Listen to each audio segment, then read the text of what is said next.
years into war, and now a chilling claim. Zelensky says Putin has already started World War III, not in theory, in motion. This isn't about land. It's about reshaping how the world lives. So, is this a regional war, or the opening chapter of something far bigger?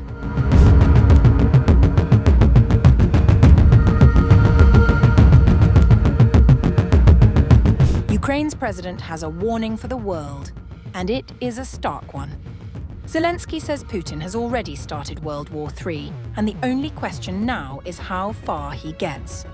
A BBC interview, published a day before Ukraine marked 4 years of full-scale war, found Zelensky in no mood for the kind of diplomatic language that has characterized months of fruitless peace talks. Russia, he said, was never simply after territory. I believe that Putin has already started it. The question is how much territory he will be able to seize and how to stop him. Russia wants to impose on the world a different way of life and change the lives people have chosen for themselves.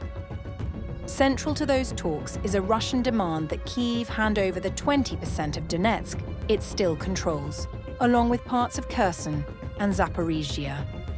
US President Donald Trump has leaned into that position, pressing Ukraine to concede. Zelensky sees it differently. I don't look at it simply as land. I see it as abandonment, weakening our positions, abandoning hundreds of thousands of our people who live there. And I am sure that this withdrawal would divide our society.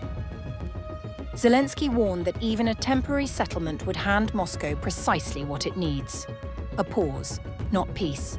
It would probably satisfy him for a while. He needs a pause, but once he recovers, our European partners say it could take 3 to 5 years. In my opinion, he could recover in no more than a couple of years. On the question of American security guarantees and whether Trump could be trusted to honor them, Zelensky looked past the man entirely and towards the institution. We are all presidents for the appropriate terms. We want guarantees for 30 years. They will be voted on in Congress for a reason. Because the presidents change, but institutions stay. Despite being on the back foot for most of the war with Putin's Russia, Zelensky's spirit seems quite high. Zelensky ruled out any possibility of a Ukrainian defeat. Restoring Ukraine's 1991 borders remained his definition of victory, though he acknowledged that without more weapons from allies, that goal was not yet within reach.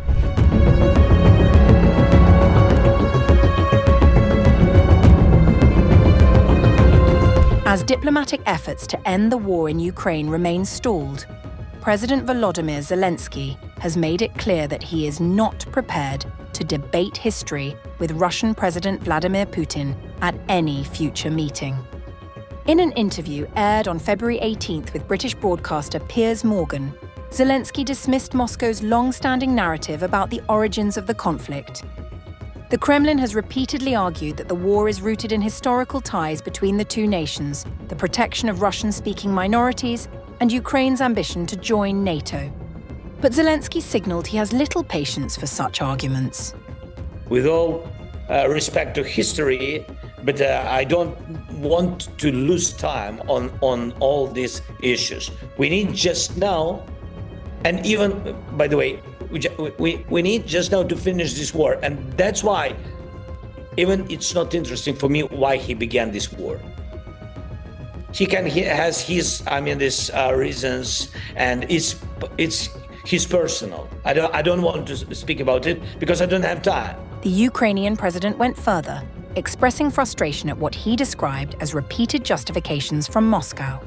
All this, bullshit, what he's raising with Americans and etc., that it's not simple things about the Peter the First and etc. I don't need it, because for end this war and to go to diplomatic way, I don't need all this historical shit, really, because it's just to postpone.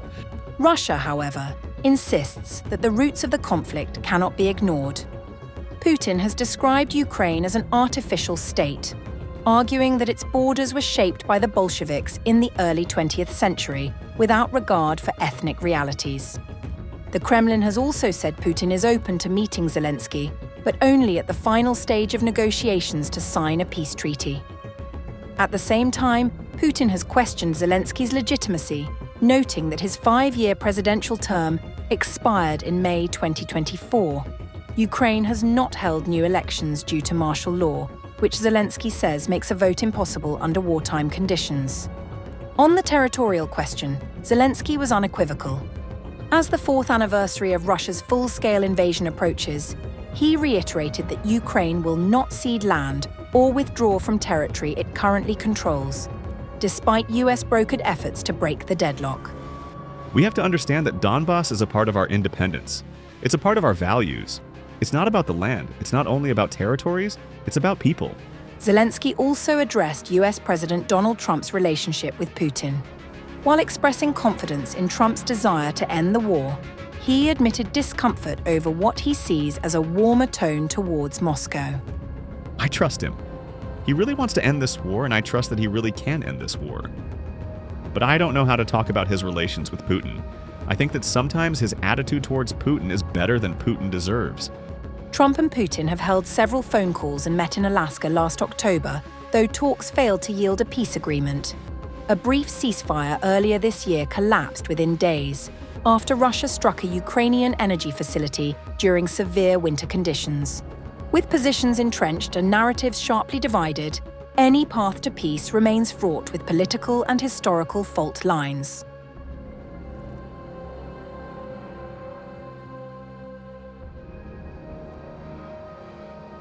Russian President Vladimir Putin has ordered a major expansion of his elite internal security force amid mounting war pressures and fears of instability at home.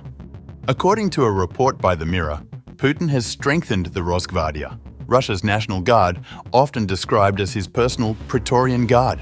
The force operates outside the Defense Ministry and is tasked primarily with protecting the presidency and maintaining internal order.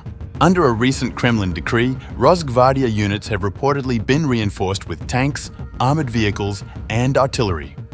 The move follows a series of high-profile attacks on senior Russian officers, including the killing of Lieutenant General Fanil Savarov in a Moscow car bombing last year, and the recent shooting of GRU deputy head Vladimir Alexeyev.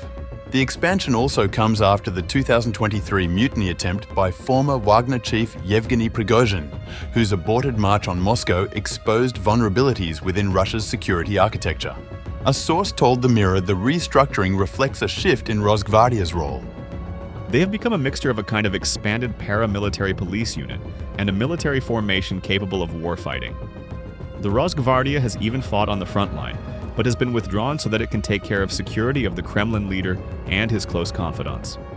The source further claimed that internal restructuring has emphasized loyalty within the ranks. Anyone with a hint of dissent is being weeded out, and the unit has become made up of loyalist elites who could fight off the regular army if needed. And it is significant that Putin badly needs reinforcements to help shore up what little gains his troops have made on the front line, but is concentrating on protecting himself. The force is led by longtime Putin ally Viktor Zolotov, who reports directly to the president and oversees its independent intelligence wing, a structure some analysts interpret as signaling distrust toward other domestic security agencies. The developments unfold as Russia continues to sustain heavy battlefield losses in Ukraine and faces extended US sanctions first imposed in 2014 following the annexation of Crimea under former President Barack Obama. Washington recently reiterated that Russia's actions pose an unusual and extraordinary threat to US national security and foreign policy. Meanwhile, Ukrainian forces report renewed gains around Kupiansk and continued drone strikes targeting Russian energy infrastructure. As battlefield pressures mount, Moscow fortifies its inner defenses, signaling that internal stability now rivals external war aims.